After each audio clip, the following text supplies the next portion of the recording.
Realisasikan Peraturan Jaksa Agung Republik Indonesia Nomor 15 Tahun 2020 tentang keadilan restoratif Kejaksaan Negeri Ciamis melaunching Balai Sawala Restoratif Justice di Desa Panjalu, Kabupaten Ciamis.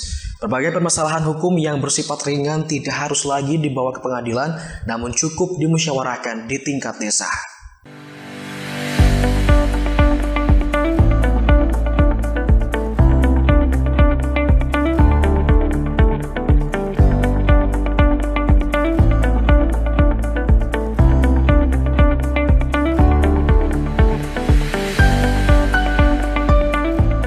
Bertempat di Nusa Pakel, Situlengkong, Panjalu, Kabupaten Ciamis, Kejaksaan Negeri Ciamis Selasa siang melaunching Balai Sawala Restoratif Justice. Sebagai desa wisata dengan segudang prestasi di tingkat regional dan nasional, Desa Panjalu dinilai layak dijadikan sebagai percontohan sekaligus pilot proyek program Rumah Restoratif Justice oleh Kejaksaan Ciamis. Inovasi Kejari Ciamis ini merupakan penjabaran dari Peraturan Jaksa Agung Republik Indonesia Nomor 15 Tahun 2020 tentang penghentian penuntutan berdasarkan keadilan restoratif. Seperti disampaikan Kepala Kejaksaan Negeri Ciamis Erni Veronica Maramba, Balai Sawala Restoratif Justice ini merupakan tempat untuk menyelesaikan permasalahan hukum di luar pengadilan, namun syaratnya harus memenuhi kriteria, diantaranya pelaku baru pertama kali terjerat kasus hukum dengan ancaman pidana di bawah 5 tahun serta kerugian materi di bawah 2,5 juta rupiah. Restoratif Justice itu kami akan fungsikan itu sebagai tempat di mana ketika ini menjadi tempat yang mengedepankan musyawarah. Jadi pertikaian kecil itu tidak perlu serta-merta harus langsung dibawa ke pihak berwajib.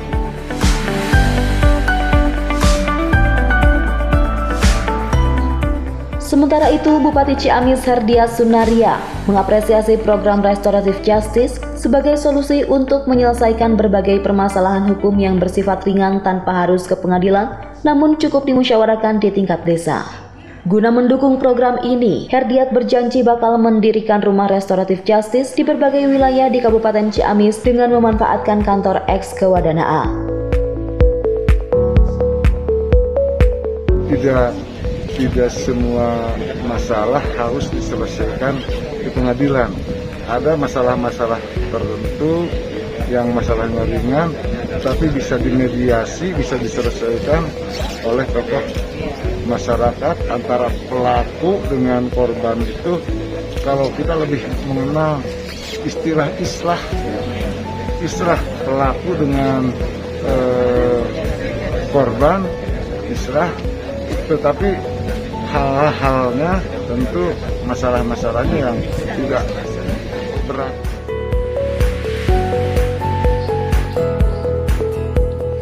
Senada dengan Bupati Ciamis, Kepala Desa Panjalu Yuyu Surya Adinegara mengharapkan Balai Sawala Restoratif Justice ini tak sekedar menjadi tempat untuk menyelesaikan berbagai permasalahan hukum di masyarakat, namun juga dapat merangsang pertumbuhan ekonomi di wilayahnya, terutama dalam sektor pariwisata, mengingat Panjalu merupakan salah satu destinasi wisata religi paling termasyhur di Jawa Barat, serta sering dikunjungi para peziarah dari berbagai pelosok daerah di Indonesia.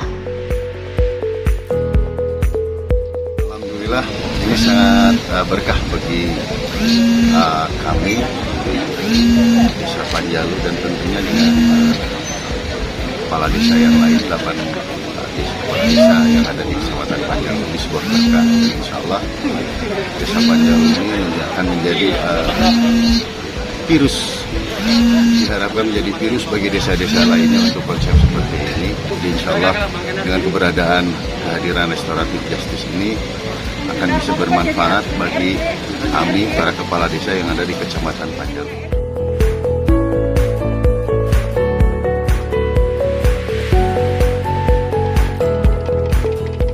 Kolaborasi dengan Kejaksaan Negeri Ciamis ini menjadi suplemen bagi pemerintah Desa Panjalu untuk terus berbenah guna mempercepat tercapainya target pembangunan baik sumber daya manusia maupun infrastruktur destinasi wisata terintegrasi yang menonjolkan keindahan alam, sejarah, serta religi. Dari Kabupaten Ciamis, Rudiat Radar TV melaporkan.